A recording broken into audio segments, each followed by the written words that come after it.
Stop right there. What if everything you learned was just the half story? Welcome to Plated Past, the place where you don't just read history, we re examine it.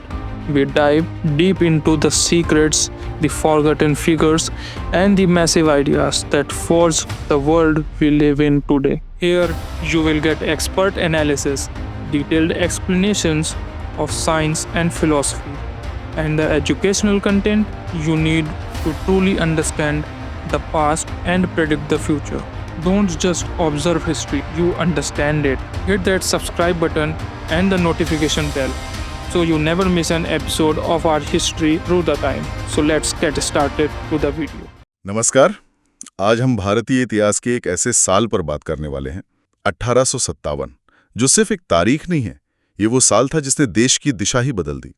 अक्सर इसे बस एक सिपाही विद्रोह कह दिया जाता है, पर कहीं ज्यादा गहरा मामला था। दशकों से जो असंतोष जमा हो रहा था ना, ये शायद उसका एक विस्फोट था। तो आज हम इसी की तह तक जाएंगे, समझेंगे कि वजह क्या थी, हुआ क्या क्या, कौन लोग इसमें शामिल थे और इसके नतीजे क्या निकले। ठीक है, तो शुरू करते हैं। सबसे पहले बात करते हैं उन कारणों की जो इस विद्रोह की जमीन बना रहे थे। ये सब एकदम से तो हुआ नहीं होगा, काफी समय से कुछ ना कुछ सुलग रहा था। जैसे हमारे सूत्र बताते हैं, लॉर्ड डलहौजी की वो हड़प नहीं थी, डॉक्ट्रिन ऑफ लैप्स जिसे कहते हैं, वो सिर्फ राजाओं नवाबों के लिए ही बुरी नहीं थी शायद। बिल्कुल, वो नीति मतलब सतारा, झांसी, नागपुर, एक के बाद एक कई रियासतें ब्रिटिश राज में मिला ली गईं। लेकिन सोचिए जरा, इसका असर सिर्फ महलों तक नहीं रहता था। जब कोई रियासत जाती थी तो उस पर टिके हजारों लोग, सैनिक, कारीगर, दरबारी, सब अचानक एक तरह से सड़क पर आ जाते थे। तो ये गुस्सा नीचे तक फैल रहा था। फिर किसानों का मुद्दा तो था ही, लगान बढ़ता जा रहा था, जमीनें छिन रही थीं, वो भी परेशान थे। और हाँ, अंग्रेजों का हमारे समाज, धर्म, रीति रिवाजों में दखल देना, जैसे सती प्रथा रोकना या विधवा पुनर्विवाह कानून लाना। आज हमें ये सुधार लग सकते हैं, पर उस जमाने में बहुत लोगों को ये अपनी परंपराओं पर सीधा हमला लगा। माहौल में ना एक तनाव सा घुल गया था, बस एक चिंगारी चाहिए थी। और वो चिंगारी आई उन मशहूर चर्बी वाले कारतूसों से। ये कहानी तो खैर सबने सुनी है, पर इसमें भी कुछ पेच हैं शायद। ये कारतूस नए एनफील्ड राइफल के लिए थे, है ना? हाँ, और यही बात अहम थी। ये राइफल ज्यादा असरदार थी। अंग्रेज अपनी फौज को आधुनिक बना रहे थे, लेकिन दिक्कत ये थी कि इसके कारतूस को राइफल में डालने से पहले दांत से काटना पड़ता था।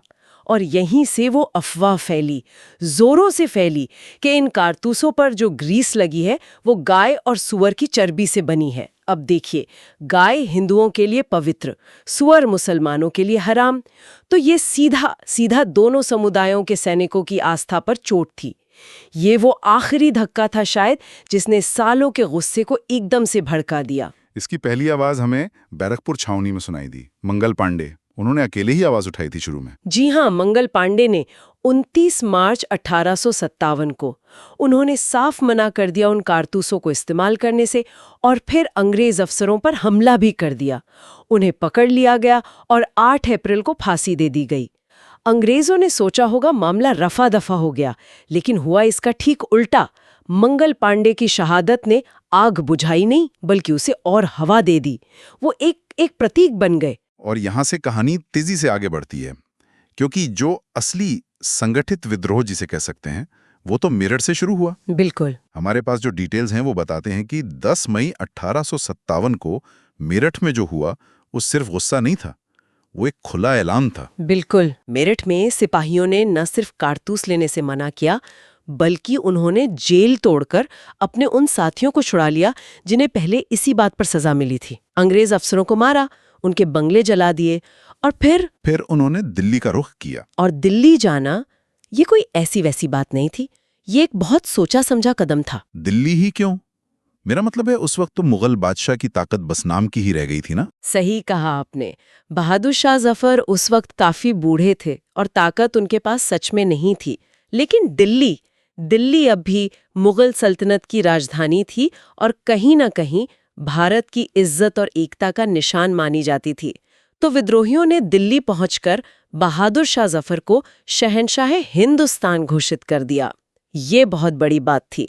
इसने इस विद्रोह को सिर्फ एक फौजी बगावत या किसी एक इलाके की लड़ाई से ऊपर उठा दिया। इसे एक अखिल भारतीय पहचान देने की कोशिश की। संदेश ये था कि लड़ाई सिर्फ अपनी तकलीफों के लिए नहीं है, बल्कि विदेशी राज को हटाकर पुरानी व्यवस्था वापस लाने की है। और इसका असर हुआ भी। जैसे ही दिल्ली पर कब्जे की खबर फैली, विद्रोह की आग दूसरी जगहों पर भी तेजी से फैली। हाँ, वो चिंगारी सच में दावानल बन गई। आप देखिए, कानपुर में नाना साहब ने कमान संभाल ली। वो पेशवा बाजीराव द्वितीय के दत्तक पुत्र थे और अंग्रेजों ने उनकी पेंशन बंद कर दी थी।